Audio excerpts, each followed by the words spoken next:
One of the most intriguing NFL coaching candidates is Minnesota Vikings defensive coordinator Brian Flores. Intriguing is one way to describe him. Controversial is another. Talented works, too. So does fearless trailblazer. Reports suggest that Flores has garnered head coaching interest. According to NFL Network's Ian Rappaport on X, Flores was set to meet with the Jets and Jaguars on Friday and the Bears on Saturday. This interest is understandable. Flores is a brilliant strategist who transformed the Vikings defense into one of the league's best units. He undeniably deserves another chance to be a head coach. But the pressing question remains, would an NFL team hire Flores as a head coach again? The question arises from an undeniable fact: Flores still has an active lawsuit against the NFL for racial discrimination. It's there. Still there. Checks again. Yep, still there. Flores filed the lawsuit in 2022 and has been a head coaching candidate before. But this time feels different, as Flores' role in the Vikings' dominant season makes him a standout candidate. This moment places Flores among the most intriguing head coaching candidates in NFL history. What happens next transcends a simple coaching search. It poses a significant question: can NFL owners look past Flores' lawsuit against the league? Can the league move forward? Pardon my skepticism regarding the NFL's stance on racial issues. The league essentially blacklisted Colin Kaepernick after he initiated one of the most significant athlete protest movements in American history. However, while I don't see the Jets hiring Flores, several trusted voices in and around the NFL, who share my skepticism about the league's handling of race, believe Flores has a genuine chance with other owners. This isn't based on insider reporting, but rather a sense that some owners might disregard the lawsuit. Minnesota's example supports this notion. The Vikings hired Flores without concern for the lawsuit.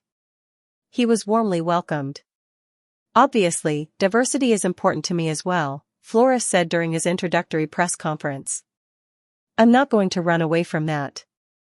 But when I walk in this building, you see diversity, really, across the board in every department.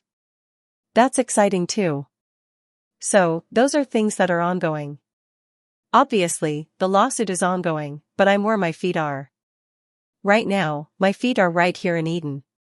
Some teams might even align with Flores' perspective. Moreover, the league office might welcome Flores becoming a head coach again, as it could be framed as evidence that his lawsuit lacks merit. That's not to say this interpretation is correct, but it's how the league might spin it. Yet, the lawsuit might not be Flores' biggest hurdle. His tenure as head coach of the Dolphins from 2019 to 2021 raises questions.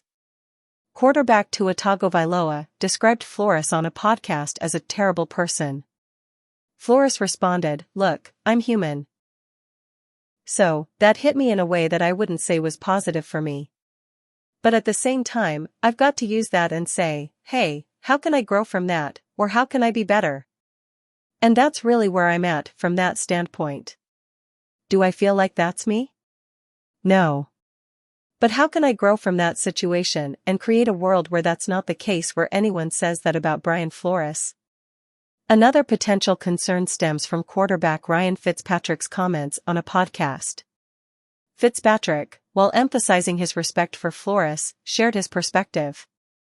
Brian Flores has been a really hot name, and I think the further removed we get from his tenure in Miami, the more people kind of forget about how that ended, and the better his name becomes, said Fitzpatrick.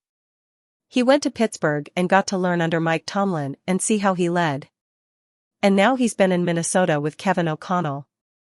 I think the interesting thing about Brian Flores when I think about him and being able to play under him for a few years is, which version of Brian Flores are we getting? In year one with Miami, the Dolphins got rid of every good player they had, that was jokingly called the tank for 2 years. Halfway through that year, we hadn't won a game yet, and there was a shift in the way he was approaching his job. He was likable. He was relatable. He demanded a lot out of the players, but he was also able to get the best version of his players, and I really appreciated him for that. But things reportedly changed as his tenure progressed. As his tenure went on in Miami, He kind of became unrecognizable, Fitzpatrick continued. A lot of the staff he brought over from New England, that was where he cut his teeth in the NFL, was there for 15+ years as an assistant. I think he's going to have a really hard time. If you're interviewing him as a head coach, I think in the interviews, he'll be likable, he'll be relatable. But, when people say, give me somebody from Miami that coached under you as a reference, so we can talk to them, I think he burned a lot of bridges there. I think he alienated himself from the entire staff. Instead of having the humility to ask questions, to collaborate, I think by the end of his time there, he became a dictator. He ruined a lot of relationships that he built up through the NFL. And his ego grew so big that there wasn't room for anyone else. These complexities make Flores' candidacy unique. It's unlike anything we've seen before.